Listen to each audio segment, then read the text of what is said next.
সুপ্রিয় শিক্ষার্থীবৃন্দ, আসসালামু আলাইকুম।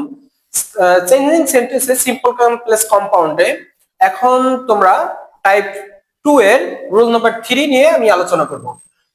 খেয়াল করো, সিম্পল সেন্টেন্সে যদি তোমার ইন অর্ডার টু থাকে, বাক্যের ভিতরে যদি ইন অর্ডার টু থাকে এবং ভার্বের পরবর্তীতে ভার্বে বেস ফর্ম থাকে অথবা বি অন থাকে, তাহলে কমপ্লেক্স সেন্টেন্সে ওই আগে যে নিয়মে আমি পড়াইছিলাম যে উইথ এ ভিউ টু বা টু এর পরিবর্তে সো দ্যাট ব্যবহৃত হয়, এখানেও সেন্স ইন অর্ডার টু এর পরিবর্তে কি বসবে?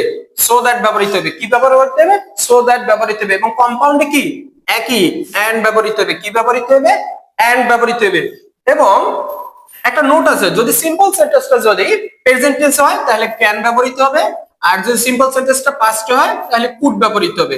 আই রিপিট, চেঞ্জিং সেন্টেন্সে সিম্পল সেন্টেন্সটা যদি ইন অর্ডার টু প্লাস ভার্বের বেস ফর্ম বসে, I repeat, in order to ভার্বের বেস ফর্ম বসে, কমপ্লেক্স সেন্টেন্সে কি বসবে? সো দ্যাট ব্যবহৃত হবে। কমপ্লেক্স সেন্টেন্সে সো দ্যাট, এবং কম্পাউন্ডে কি বসবে? এন্ড ব্যবহৃত হবে। চলো আমরা কিছু এক্সারসাইজ দেখি।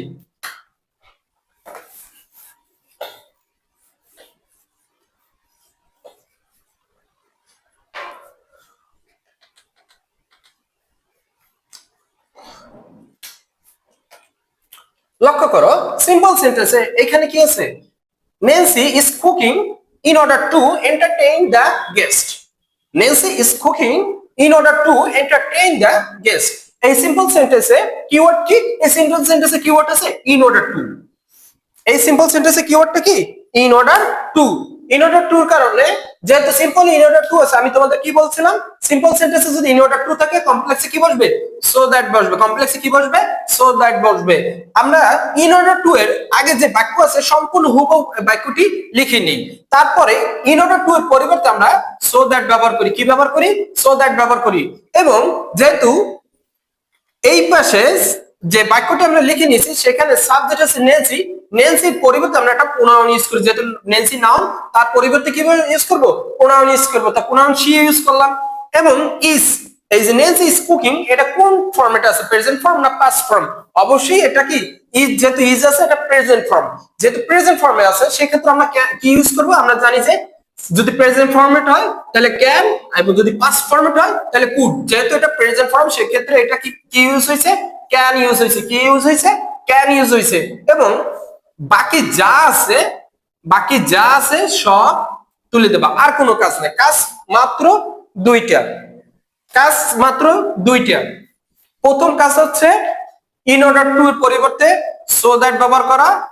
ইন অর্ডার টু এর পরিবর্তে কি ব্যবহার করা?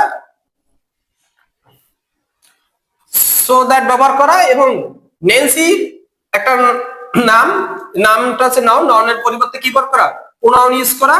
কি ইউজ করা? প্রোনাউন ইউজ করা। এবং কি টেন্স অনুযায়ী ক্যান বা কুড ব্যবহার করা। টেন্স অনুযায়ী ক্যান বা কুড ব্যবহার করা।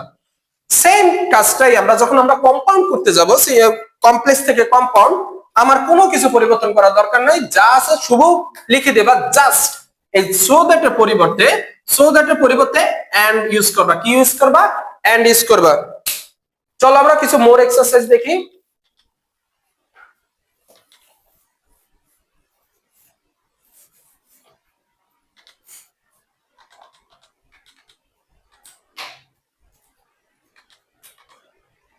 এখানে বেশ কিছু এক্সারসাইজ দেওয়া আছে, তোমরা ট্রাই করবা এবং যদি কোনো প্রবলেম ফেস করো তখন কমেন্ট সেকশনে জানিয়ে দিও। খেয়াল করো, I study hard in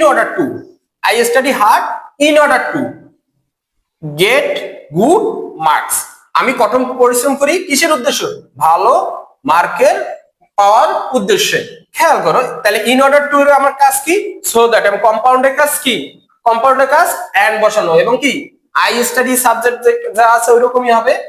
clear? এরপর দেখো 2 নম্বর রুলসটা দেখো, 2 নম্বর এক্সারসাইজটা দেখো। She saves money in order to. এখানেও মূল কিওয়ার্ড কি? In order to. এখানে মূল কিওয়ার্ড কি? In order to. তোমরা একটা স্ক্রিনশট নিয়ে নাও এবং এই এক্সারসাইজ গুলা বাসায় প্র্যাকটিস করো।